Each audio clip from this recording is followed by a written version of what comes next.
The Constitutional Court is expected to make a ruling on the digital migration case today. This comes after the High Court dismissed the free-to-air broadcaster ETV's case in March, extending the switch-off date to the end of June.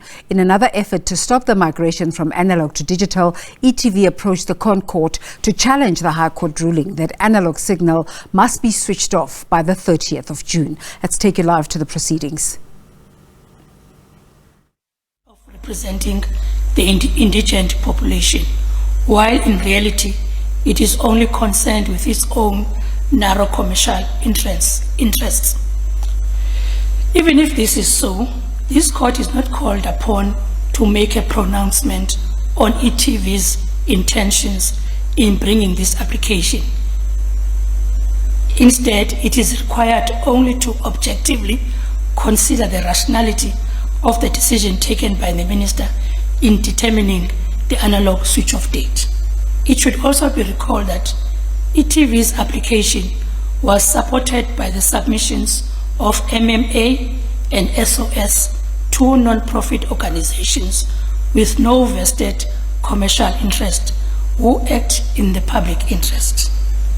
Regarding the issue of costs, ETV appealed the High Court's order that it should pay 50% of the minister's costs and 100% of the costs for ICASA, the chairman of ICASA, and Vodacom. To this end, it bears emphasizing that this court has confirmed that when considering whether the buyer watch principle applies, the crucial consideration is not the character of the parties, I beg your pardon, but the nature of the litigation at issue. Based on the facts, circumstances, and outcome of this case, Biowatch applies. Therefore, the court order of the High Court must be set aside, as there was no basis for not applying Biowatch. In this court, the applicants have been successful. Therefore, they are entitled to their costs. However, there are no compelling reasons to justify the award of cost of 3 counsel. Therefore, the minister will have to pay the applicant's costs, including the cost of 2 counsel.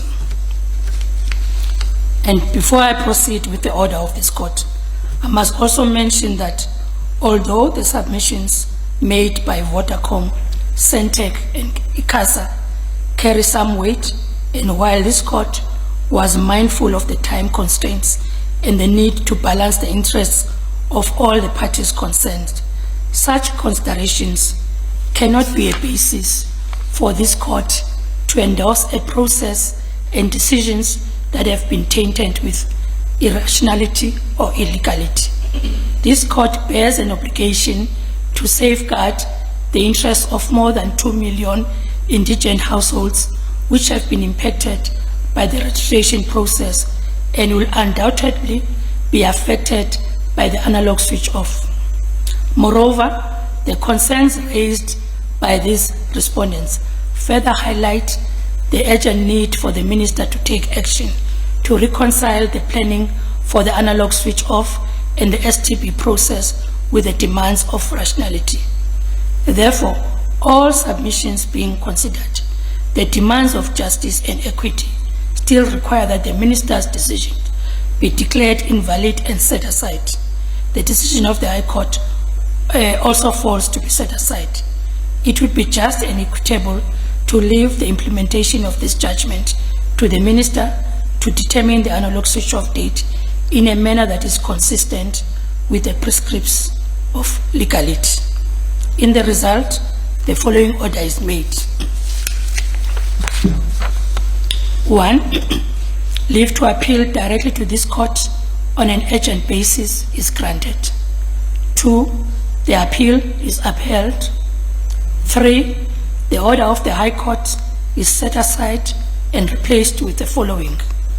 A. It is declared that the announcement of 31 March 2022 as the final switch-off date of the analog signal and the end of dual illumination issued by the Minister of Communications and Digital Technology on 28 February 2022 in terms of the broadcasting digital migration policy as amended is unconstitutional, invalid, and is set aside. B, it is declared that the minister's decision to impose a deadline of 31 October 2021 to register for set-top boxes is unconstitutional, invalid, and is set aside. C, the minister must pay the costs of the applicants, including the cost of two counsel were so employed. 4, the minister must pay the applicant's costs in this court, including the cost of two counsel. I hand down the judgment.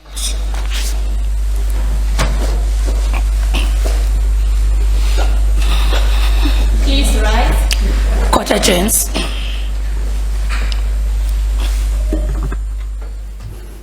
Quite a scathing outcome there for the Minister of Communications and Digital Technologies. Leave to appeal is granted, and the Minister's decisions declared invalid and set aside.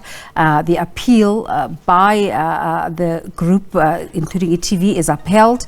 The order of the High Court invalid and unconstitutional and set aside, imposing a deadline, the minister imposing a deadline of the 31st of October for set-top boxes to be operational is also invalid. The minister must pay the cost of the applicants, including the cost of two counsel. So that matter stands. That's the decision of the Concourt this morning. I'm sure we'll continue to speak more about that outcome as we go along.